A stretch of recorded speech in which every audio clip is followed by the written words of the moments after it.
Well, we are going to start in the draft, of course, though. And Lee Sin is interesting, certainly. I mean, Jankos done a lot of work on the aggressive champions. That is a lot of respect. I do like that. But first pick, Olaf. Going to cut 2 junglers that Jankos has already played this series out of the pool. Yeah, I don't think this is too surprising. Samsung has shown a lot of priority on Olaf throughout the quarterfinals against C9 and in this series too. One thing again, I mean, Samsung, they like to ban Syndra every single game. It's like now we have the champion out of the pool, but Ryze is open, Aurelion Sol, it's probably not going to be played, but Jace is open, really good split push champion, has really great matchups into everything. We have seen that people tend to kind of go poppy against him to deny him from the split push, but I think it's kind of like if you want to go an AP champion against Jace, you're going to lose a split push war just because he can build into Morph Mortius, and then he's going to destroy you with like 2 or 3 items. We do see H2K pick up the Ryze, which is pretty standard for them. Ryze is really strong right now, especially with Syndra banned. There isn't anything that can kind of destroy him too much, and he has a lot of pressure pretty much in every single matchup, so it's a very good pickup. Wonder what's going on here. I don't think Crown's going to get super creative, although I would love it. See maybe some Yasuo into Ryze. Not amazing from memory. I would love it too, but honestly, we just saw him smash lane as Cassiopeia into this matchup. Doesn't need it. There's no reason to do something that he's so like hasn't really done yet. I think it's like if you have a pocket pick like that, you're gonna save it until you really need it, and otherwise you're probably just gonna play standard. So I like the draft from Samsung once again. It looks like it is just gonna be Zyra and Viktor, and they've had a lot of success in the bot lane. And honestly, I just think that Sivir struggles a lot in this kind of meta against a lot of champions that can kind of outrange and outpoke you. And it's been the story a bit for Froggen. Even if he gets a lot of gold, game 1 he had a lot of kills, game 2 is up a lot of CS. It's very hard for him to ever actually enter the fight safely, right? You have an Olaf this game that's going to be charging at you. You're going to be getting zoned out by Zyra plants and the Viktor spells, and it's very hard to enter the fight and actually get a lot of damage out. I think a lot of the reason it's been hard for him too is because Ryu has just been playing really poorly throughout like the last 2 games, and he needs to step it up, and that might be why they're leaving up Viktor, so he doesn't have to play into Cassiopeia, because he didn't look comfortable playing Ryze into her. So it might be a bit easier for him in the early game to play Ryze into Viktor, maybe a bit more familiar with that. Another reason why Olaf is a great first pick and they can just pick up Zyra right away after is that they're pretty aware that H2K very likely do not play Misfortune. It's like, if they do play it, then it's like, pull it out and then you'll try to deal with it. But that's kind of the risk Samsung is taking. Okay, Olaf is a great champion against Zyra, so H2K doesn't necessarily want to pick Zyra, also because Misfortune is open. But Samsung picking Zyra, H2K can't really respond with the Misfortune, so it makes it a great pick to just get right away. And then they have the Olaf Zyra that basically just deals a bunch of damage in the early mid game.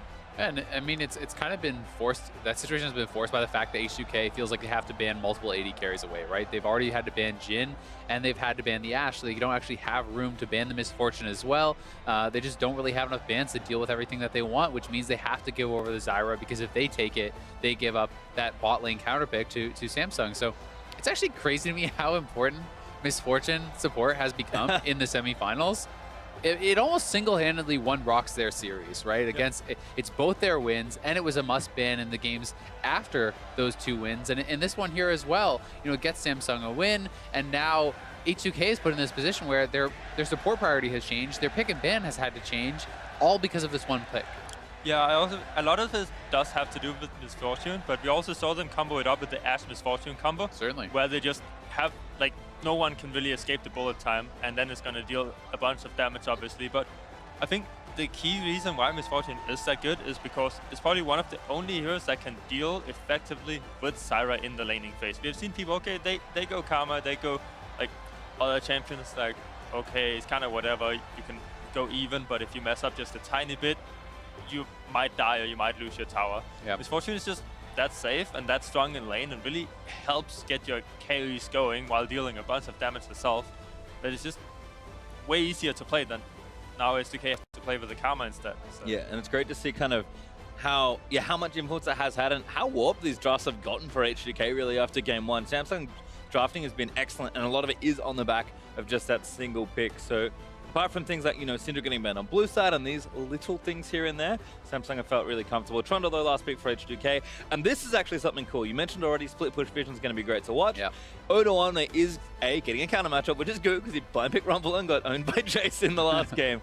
But, I mean, CuVee, much more of a team fighter, much more of a tank. Odo's going to be the one with the split pushing priority once he gets there. Can he apply that pressure effectively? We're going to find out. Yeah, and the reason he's kind of able to do this game when he wasn't last game is you can't have 3 APs on top side, basically. So they have Elise, they have an AP jungler this time. You can bring the physical damage from the top lane a bit more. You don't want to have like Rumble up there or whatever. So he has an advantageous matchup in the top lane. I think that is something that's going to be very, very big for them. It's something that they've lacked the first 2 games. And as far as Sivir versus Ezreal, I actually think that although Sivir can get poked a fair bit, like in the straight up kind of fighting, it should be a better matchup, I think, in bot lane than they have had in the past, like into Jhin and into things like that. Yeah, I also think another great pick about the Trundle is that Ryze actually does not kill tanks very fast. He's better against these squishy heroes that he can basically just one-shot and just run down. If he were to play against, like he's playing against Viktor now, obviously, and it's really hard to get to him as a Ryze. So if they don't have anything to really destroy the puppy, then team fights are almost going to be impossible for H2K. Yeah.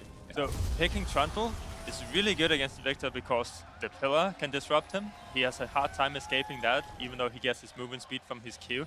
And then Poppy can also die fairly easy. Even Olaf can die easy because Olaf, whenever he just charges in, we saw it in first game, there isn't a whole lot of things that you can do as an immobile champion, as an immobile carry champion.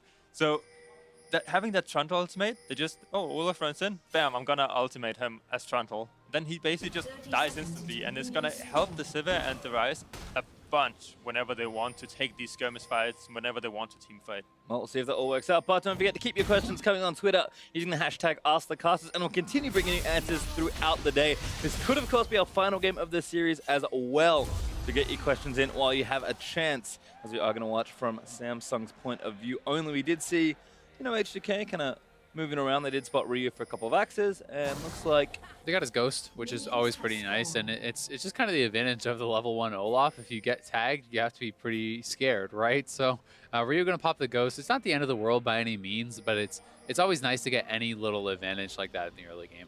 Yeah, I would just like Ryu to not die now while his ghost is down and it's an all H2K fans would. Ambition, right? But we also see that Crown has cleanse instead of ghost this time around. So he actually cannot chase Ryu that well, and whenever he wants to really duel Ryu, there isn't a whole lot of kill potential because Ryze is so slippery and fast that he's just gonna run away, or he's gonna dodge stuff and just out damage you. So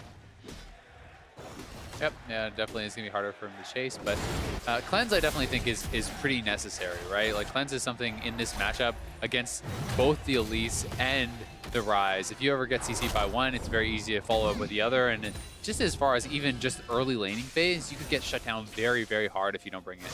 Yeah, I think that's definitely one thing. Whenever you play against Elise, like the Cocoon lasts 1.6 seconds, you play against the Ryze in the mid lane, it lasts 2 seconds. It's almost 4 seconds of hard CC that's like point and click at that point. Yeah. It's so hard to deal with, so you do want to take that cleanse. Well, looks like everyone's been okay for now, but we did spot Jankos from that one ward Samsung Galaxy placed at level 1, so good information already. And looks like with top lane pushing in. I mean, CuVee probably already suspected that maybe someone was coming, but that's the thing about, I think, Fog of War in general is that, you need to do whatever you can with the information you get. We saw Ambition heavily exploit vision in the last game for a counter gank, because Crown and Ryu going at it, but Ryu is definitely winning this trade. Out of mana, forces the flash. Really good job by Ryu early on, but this is something where Crown had been playing a little bit more defensively because they had seen Jankos up on the top side, like knowing he could come down towards mid lane. He was kind of cheating towards bot side, and there are little things that can change because of this, right? So they got that ward. Ambition even, he wasn't using any of his potions on his clear. Now he's used them up afterwards, but that allowed him to kind of clear a little bit faster since he was able to take more damage and get that extra attack speed and kind of do that. And once again, Jankos now has been spotted here. So that means on the top side, CuVee has a little bit of freedom, and Ambition can wrap around and look for this gank. For Ryu, Ghost popped again, so had it back, falls the flash this time, and that's good. Ryu got his Ghost up again, so he played a bit more up, but he still had to use both his summoners. Basically, what you saw here from both junglers is kind of like whoever is in the best position to do something, because if Jankos and Ryu had better communication, Ryu could have called Jankos around super dangerous to basically dive at level 3. See a dive going on. Yeah, David said, oh, good plan from CuVee, and that's Odo going down. Flashes for it. First blood though, still to ambition. Back to where Crown blows his flash from Ryu. If Ryu just instantly calls Jankos to the lane and basically just sits there, they can zone away Crown from all the experience and gold.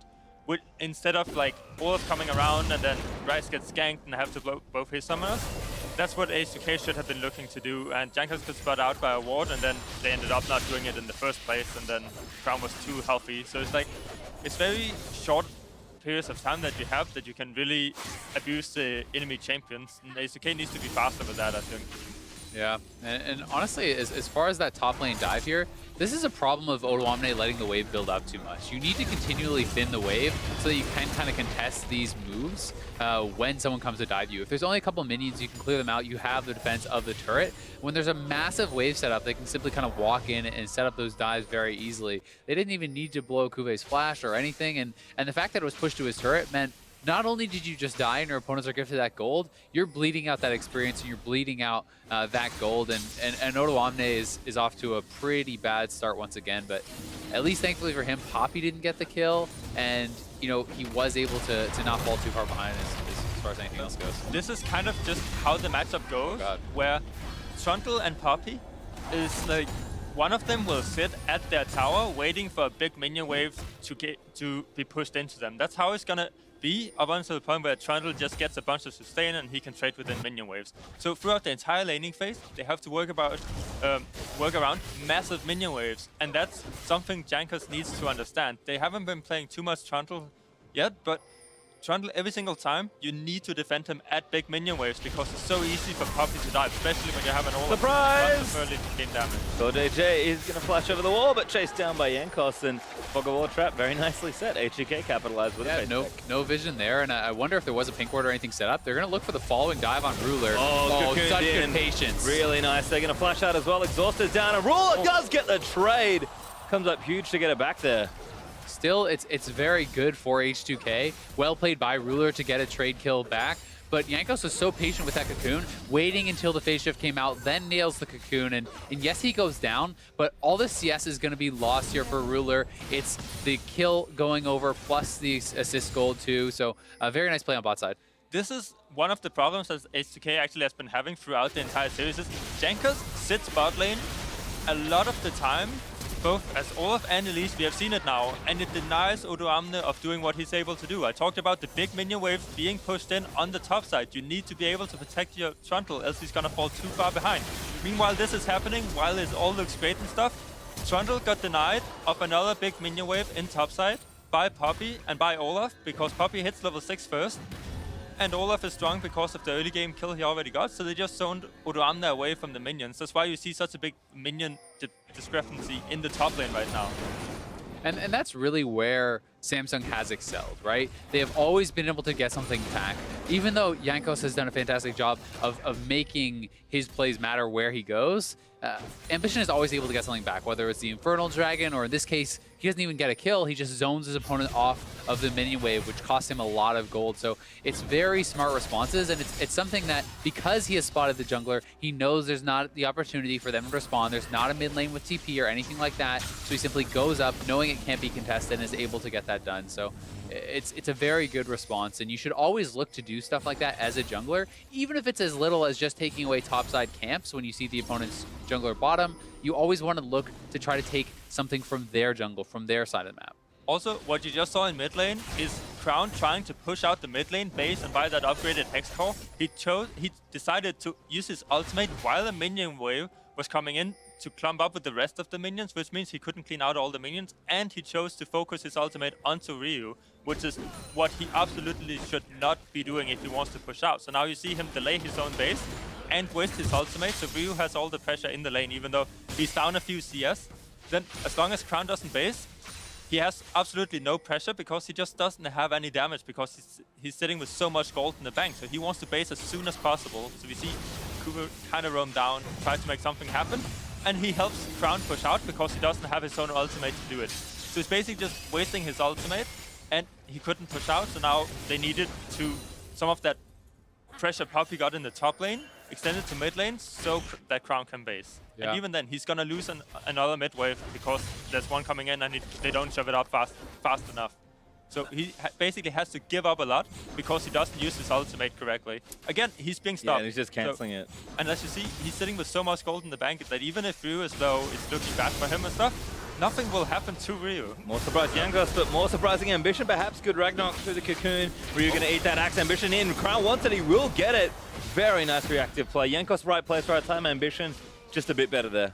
And I mean, I think, yeah, it was very well done. And although things may have not been going great for Crown as far as being able to push it out, like you were talking about, one of the big things is that Jankos had been spotted on multiple wards. He got spotted on a ward by Dragon, then he got spotted on pink ward down by the pit, so they knew where he was the whole time. He was getting very little done. Ambition was power farming and still being able to get into the right place at the right time. So, you know, Ryu is down on this side, and in comes Ambition, and they're able to pick up this kill and get both summoners, which once again puts Ryu in an awful position. Yep. Ryu actually saw Ambition from the pink ward too. He just responded too late. So he had to run around to Gravity Field and Olaf access with Ghost, which is pretty difficult for him, but he could definitely have gotten out there.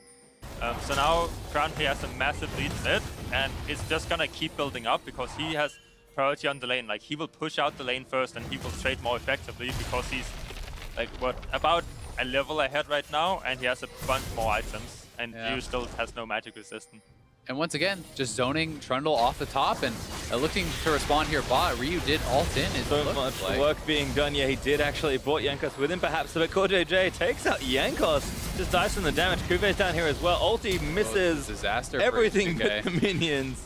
But H2K still going down. Ruler took out Ryu as well. This is like basically game for H2K, honestly. I mean, that's talking a little bit too far ahead, but I mean, this is disaster. It's 10 minutes in and they're down 4,000 gold, right? And they lost top lane turret. Their dive fails on bot side, so they're losing everything across the map. And a lot of it is just the movement, I think, from Ambition. They're able to track the jungler pretty well. Jankos is able to go in, but look at the damage turned back around on him. He's not very strong just yet, and now Ryu is trapped in here as CuVee responds. They got the top turret with Ambition staying up there, and the dive goes very badly on bot side, so.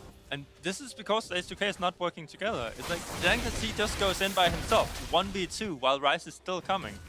Like, what Jankos' thing is probably, oh, we are 4 against 2, like, there's no way they can do anything to us, and then they just kill him straight up because he doesn't know where his team is. He needs to wait for Ryze to be there, and then, okay, they can 2v2 and zone them away from the tower, but he needs to be more patient. Right now, H2K is kind of just rushing it, and it doesn't work out for them.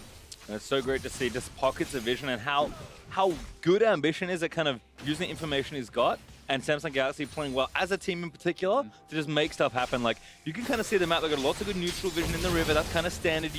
That's the obvious contested territory in the map that you do want to have vision of. But every now and then, you know, water around the buff, water around an intersection that's kind of in a deep little pocket. And every time you see someone, Samsung Galaxy take that info and kind of figure out what they can do with it. And it's also been some wards that were like not necessarily in the most common places, right? They had kind of a very early ward out by the Dragon Pit where Jankos probably would not have expected to be spotted out. That gave Ambition a pretty big edge, like gave him a couple extra camps before he got in position to counter gank in mid lane. And these are the things where Ambition is not only working off of just vision, he's also inferring where his opponent will go based off of that, you know, saying, okay, this camp is up, he's gonna probably go here now. And once again, Jankos gets spotted bot, so where's Ambition? He's taking the red buff already way on spawn, and it's not even a big deal if Jankos comes up here because they'll win the 2v2. So now there's a 3v2, they back off, and they can be able to pressure on the bot side, knowing that support is now not there. So it's this back and forth play that they're doing, and they're doing it very well. There's a juicy ward, by the way, that just got placed by Ambition. That's going to help CuVee with potential split push pressure. And that was kind of the worry, is that CuVee, if he got any semblance of a lead, and he does have that one assist, that he was just going to be able to play up in the lane, and Odo doesn't have the priority that he kind of needs here. And also losing this mid turret as CuVee is just going to zone them out with his ultimate. Like, Samsung just taking over at this point. Yep. This is also the difference of pressure that Samsung does compared to ADC, is that ADC chose to focus bot lane, gank them, then they can get the bot lane tower, but what Samsung did was much more effective. It's just, well, just deny the Trundle, get Poppy ahead, and then extend the Poppy pressure to all the other lanes, and just kind of have Poppy like just CC people and kill them, knock them away and stuff. So even though they lose spot, obviously they return some kills, which is great, and it shouldn't happen because ADC is just too impatient, maybe a bit tilted from how all these things are going, but it's just a difference in pressure and how they use this pressure, because Sivir hasn't been able to enter the game the same way Poppy has so far, and that's a huge thing. Bottom tower got traded as well. And they also did get mid. CoreJJ going to come out of hiding. Odoamne there onto Crown. Perhaps it Ryze zoned up by the Viktor ulti means Crown gets away for free. Vander also here. And H2K, they're kind of responding to these situations, but feels like Samsung just always has initiative. Yeah, it seems like every single time either top lane pushes out, there's a big minion wave that the opponent needs to pick up, then the top laner will try to roam, and CuVee has been more effective at it, been better at setting up these plays with his team. Like, they can pressure the mid tower, they just take it, he goes back to top lane, picks up the giant minion wave, and then while Trundle is roaming, he's just, okay, we can play kind of safe and still like keep up the pressure in the game. Ruler gonna get what he can done there as Karen goes ahead and gets the blue. Don't forget, guys, if you do have any questions throughout the series, go ahead and tweet at LoL esports using the hashtag AskTheCasters, and we can field whatever is on your mind, perhaps, about the game, preferably. But, you know, if you've got something you want to know, maybe something you want to ask Froggen this whole time, he's here ready. And this could, of course, be our last game, so running out of time potentially as Samsung looking in control once again. 5K up at 15 minutes. Yeah, and I like the fact that Ezreal is going Triforce in these kind of games. I think that it's very snowbally, and you become so strong at that 2-item power spike, and he's going to get it so much before Sivir comes even close to being online, right? You know, Sivir does not even have the Essence Reaver yet, and still is going to need multiple items before you really become strong. You know, Sivir kind of gets strong around like 3 items, and that's so far down the line that I just feel like Ruler is going to have this huge amount of time where he's going to be completely dominating and so much stronger. And it's the same thing in mid lane. It's been the story all 3 games. Crown is up over 30 CS, closing in on 40 CS, and the advantages are just pretty massive. Haven't seen one of these in a while, though. Rift-tailed actually going to be taken by Samsung Galaxy. Why not, really? They've just been so in control. You can see they've got that pink ward and that yellow trinket ward just to the left of it, kind of on that top side. So plenty of vision they have to know that they can take this safely, and they've given it over to Ambition. And I think it's really smart because they have a big lead. Normally, it's kind of considered too risky because it deals a lot of damage, it takes a while to kill off, and your opponents are more able to respond. But because they already have this huge lead, it's a good way to extend it. There's not really much chance of H2K venturing out and spotting that and wanting to contest, knowing how far behind they are. So I think it's well played there by Samsung, and it's something that's going to keep the Poppy relevant for even longer. Yeah, it also means that obviously Poppy is going to be way stronger in the one-on-one now. All she has to be careful of is basically getting all in by Trundle, but CuVee should be able to just ultimate him away. It's a little juicy. Run wants there, flashes out, keep his verdict. Who does he get? He gets one. Vander's ulted and Ryu's not here as well. CuVee, I think, is going to go down here, and that should be a kill. Ryu does get one back. That was honestly like really bad. Yeah. CuVee had no business doing that. Like even with, like I said, it keeps you relevant. That doesn't make you win. Trundle. Even if you're massively behind, you almost never will lose a 1v1 with your ultimate up to the Poppy, and he just throws away a kill, and now it looks like it's Ambition's turn. Yeah, caught with no ulti could be problems, but he's okay. One thing that CuVee can do, and that he would probably be looking to do, is that even though he overextends, and obviously he's gonna take a while to kill, just like every single time Trundle ultimates, he just needs to run away. Exactly. The second Trundle uses his pillar, charge up your ultimate, and hit Trundle with it, so it knocks him far away. Then you're actually not really in risk of dying. So yeah, okay, Karma is there, Ryze is there, you're probably gonna die, but you're gonna buy a lot more time than if you wait this long to ultimate. So he basically needs to just be buying time. So even though he's not playing with a lot of vision, obviously you can't buy your own green wards anymore, you have to wait for your trinket wards to come up, so it's a bit harder to control, and your team needs to help you set up this vision so you can really split push. But if he keeps going up there and just pressuring Odoamne as hard as he does, then it's up to Samsung to really make something happen on the rest of the map, and then you need to pressure at the same time. Yeah, and I would also say that he doesn't even need to be like working as this split push guy, and you can continue to fight him without the ultimate, but Poppy can also just look for team fights and opportunities to move around the map. You know, let Trundle freeze if he wants to do that. You can dive elsewhere on the map. You can do other things like that. So he doesn't have to be the split push force. And if he's worried about Trundle freezing it out, then he needs the support from his team, either from vision or simply from the bodies of his teammates, to be able to push it in and reset the wave. And he just didn't wait for either, so it was a bit of disrespect. Doesn't have the vision, doesn't have the help. Yeah. Also, I think this shows that Samsung wants to set up where they start from a 1-3-1 or 1-4-1, and then they want to go into vision controlled and then into more grouping after they shove up the waves. So what Samsung is doing right now is basically just a bunch of fighting where they don't really set a whole lot of things up. It's H2K being in the lanes, and then Samsung tries to kill them whenever they're coming up. But as you can see with Division, it's been a while, and it's like Ambition and CoreJJ hasn't really put down a lot of vision that they're protecting, and they aren't setting up for these objectives. So it's just random kills that's going on right now, and Samsung needs to set up the vision before they can start closing out the game. So all this fighting, it's great. You get more gold, your lead gets bigger, they can't farm while they're dead, obviously. Then Samsung is kind of playing, I kind of want to say mindlessly right now. It's like, but no, but they just walk up and fight. And they do force some H2K summoners, but they also blow their own summoners. I think part of that is because they're so far ahead too, right? Where they have the confidence to be able to push in multiple lanes and to be able to take these fights. I do agree it's not exactly the most calculated game, but I also think that it's something that H2K have kind of like fallen into, where it feels like they're off their game a bit too, right? They're taking these fights when they are down, and they're gonna be giving up those kills. Yeah, stuff like that Ambition just did is great, because Elise is like, okay, Elise is facing you chunk her and you back away, you do not chase it, because Poppy on the bot lane is still walking back to lane. They have these unsynchronized base timings because of all this fighting that they're doing. So they need to kind of sync it up, walk in together, and that's what Ambition and CoreJJ is doing right now, and that's great. That's how you set up vision control for your team. You sync it up together, kind of group up, you walk in, you get the vision. Poppy is... That's a lot of damage. Chunk. And now they can set up all the vision they want. They can go into Baron. Poppy is in a good position to TP in. Like, they have some vision wards here and there. So this is great from Samsung. They should just have kind of done that before they just they were kind of using their, because it's so simple for them to do. Yeah, they're kind of using their faces before to get dragon control. And they did actually get the Drake, so it kind of worked, but this is a little bit cleaner. And this fighting, H2K, we know they're going to try and find their way back in. CoreJJ does not face check, puts the ward down instead. Ryze going to kill his plant, and now CuVee's got the pressure. Samsung Galaxy have the vision to attempt this Baron in. Lo and behold, we're going to start a Baron in. This control is exactly what we've seen from this team all world long. And I will say that this is pretty much the one chance that H2K have. If you give up this Baron when you're already this behind, this early, it's pretty much impossible to come back. And it doesn't seem like they have any chance to even contest it. I don't even know if they knew about it. Even smited early. It's like, he's not coming.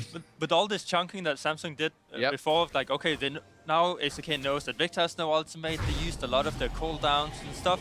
Then Samsung is sitting on the Regen Dragon, which is going to help them a bit. Samsung isn't going to get that low from trading punches. And ADC is so far behind that they're all going to get chunked. They need to base. And meanwhile, ADC is basing and kind of setting up. They have no clue if Samsung is actually doing Baron. They have no clue what's actually going on in the game. So if you would have seen ADC go for this, you would see Poppy just TP in behind, and then there would be a big team fight. That's the only... Like, so Samsung is in complete control, and they know what they have to do to win the game. If ADC doesn't contest, well, free Baron. If they do contest, well, we can just take a big team fight because we're way stronger. It's a lose-lose, and it's because they set it up so well. That H2K is stuck in kind of that no-win position. So I totally agree with you. It wouldn't necessarily have gone well if H2K contested, but at the same time, giving up a 21-minute Baron when you're getting 1v2'd under your tier 2 turret, I don't know about this dive though. Mitch is gonna run out, so it's maybe okay. It was took a lot of damage. I mean, it's okay to do, but why like would he do it? Fun at this point. He runs in and it's like, oh, I'm gonna 1v4 you, and then they blow all the ultis to like get the tower. They could just have rotated around and gotten it anyway, but obviously it's a lot of pressure. It's also very good to do. It's just a different way, I guess. I think it kind of goes back to what you said before. They're playing pretty fast and loose. Yeah, I feel like they're having a bit of fun with it at this point, where they feel like they're massively ahead and they're kind of just like, oh, I wonder if I can kill this guy. It's very fun to watch, that's for sure. Oh, Vander. Oh, feels bad. Goes back into Fog of Fall and almost no health. He is alive, as you can see, but these inhibitors are starting to get taken down, and there is pressure in every single lane. Does the Galaxy, we know they like to speed it up when they've got a lead, and they're really speeding it up here. Yeah, I mean, there's just almost nothing for H2K to do. When you give up Baron this early, when you're this far behind, there's almost no way to contest the turrets. You can't even clear out the minion waves. You don't have enough damage to do that very quickly. And if you move up, they have Poppy and Olaf, who are super tanky and can just easily dive you, plus these super fed carries. And yeah, Ambition is just messing with them. Having a fun time. Gonna pull the wave around. Roll. Oh no! Oh. Disaster. He's dead. Looks like they are getting almost every turret though. Yeah. So Rula will sacrifice himself graciously. H2K gonna chase for what kills they can, but they can't really fight check the Viktor. Crown doesn't have his ulti back yet, but actually will back away. Ulti on their Ambition means that he Ragnarok's out of there. Trundle couldn't quite kill him down with the ultimate, but I mean, feels like they're just having a laugh at Ruler. Like, it's interesting, right? We talk a lot about calculated risks, and I think when you're behind, we saw this yesterday in the Rocks Tigers game actually when we did the Fog of War, where like you kind of know they have to do something, and they did, but like you know it's a risk, so you use whatever info you have, and you kind of make a play, but you know you're behind. But if you execute well and your guess is correct, then you do well. I feel like the same thing here, but obviously the risk is much lower because you're so far ahead. Yeah, and I mean, it's one of those things where, especially as a team that's losing, you do have to make a move, you have to try to make a play, right? And sometimes that play is extremely low chance, but even if it's a 1% chance, a 1% chance play to maybe get back in the game at this point is like way better than every other option for H2K, right? So you have to take a risk and you have to try to do something. If you just sit around, you will eventually lose. You know, Samsung is too good to blow a lead like this if you don't get an advantageous fight, if you don't take a big risk and make something happen. But it doesn't look like that is going to happen, and Samsung is pushing in from all sides and will likely pick up 3 inhibitors here. Looks like another Drake, so the greatest hits coming out now for Samsung as they get an Infernal added to their tally. Ambition again smited early because once more, H2K have almost no chance of contesting his objectives. Yeah, I mean, they're not even trying to take the objectives, they're just trying to kill them in their base at this point. Great vision control. I can see their well. I can see all of them, it's perfect. Oh, it's because they're destroying their base, yeah. I mean, I think leading up to... Oh my god, how did that happen? CuVee killed Odoamne. Oh boy. Feels bad, man. Feels real bad. Yep, I mean, that's a Trinity Force Poppy. CuVee is certainly having some fun at this point, right? These are not like standard builds. This is not standard play. I mean, Trinity Force, you never see a Poppy, pretty much ever. It's just something where they're so far ahead that they pretty much feel like they can do whatever. I mean, look at Ambition. He's S-keying. He's just standing there, not moving, taunting them. So he's got that 8 ping or whatever on lane.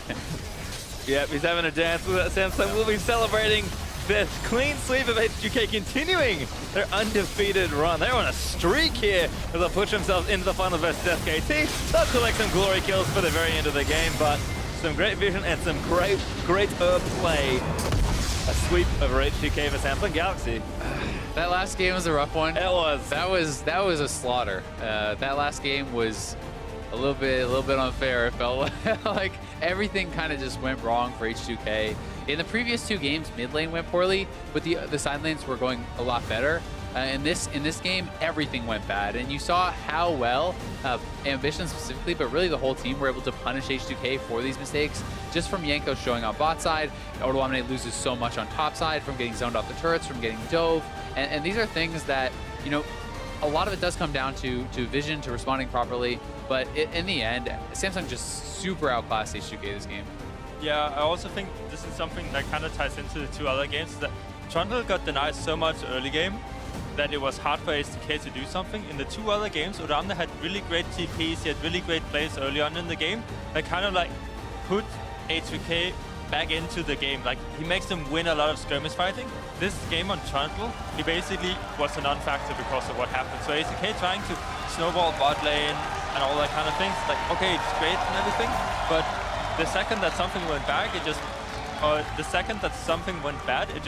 looked like H2K kind of gave up. Like, they were unsynchronized, they didn't do things together, they didn't protect each other from what they should be protected for, and it just kind of looked like they already gave up. Yeah, and I mean, that is one of the things that people did talk a lot about with H2K coming into the tournament, is that, like, you know, tilt or mental strength or whatever you want to call it can be something that does affect the team. And down 2 games, when you had such good early games and then you lost the first 2 games, you go into game 3, it's already going kind of poorly. I think at that point it may have been something where it just felt hopeless for them, and they didn't really play like they normally would, right? This was not H2K playing at their best in this game. And unfortunately for us, you know, we wanted to see some very crisp like vision and how these objectives will work from the 2 games we saw. got a bit more of a fun game towards the end, but you can still see kind of what was being set up there. And Samsung, for the most part, that mid game was a little sketchy. For the most part, though, you could see what they were doing with the information they had. And I think that's a great example of, we've seen a lot of Fog of War streams where a team loses, and you can just see how dark it is and how like abysmal and awful it feels to be like, I can't do anything because I can't see stuff. Samsung, I joked about it towards the end, but like when you're ahead, your vision's obviously going to creep forward. You're going to have all this advantage, and you can see from a winning team's perspective with their Fog of War enabled, like how easy the game can feel when you clearly have way more in resources, in vision, in everything over your opponent. Yeah, I think even though Samsung was fighting a lot and they were kind of didn't synchronize the basing and the pressure, you also saw how fast they could set up the vision once they actually did that. Like they come out of base, they kind of just go down mid and they just chunk out H2K and they set up the vision and they go to Baron and they have it right away. It takes like 30 seconds to a minute and bam, it's done. And that's something that H2K has been struggling with. So it's very interesting to see how, in this game, how simple it looks to do. Once they just like, okay, bam, bam, bam, everybody knows their job, we know what to do. They just go ahead and do it. And it's actually, even though there was a lot of fighting and stuff, I find it to be a very good learning experience for H2K to kind of like move forward with that, because that's what they have problems with. And now they got punished really hard by Samsung.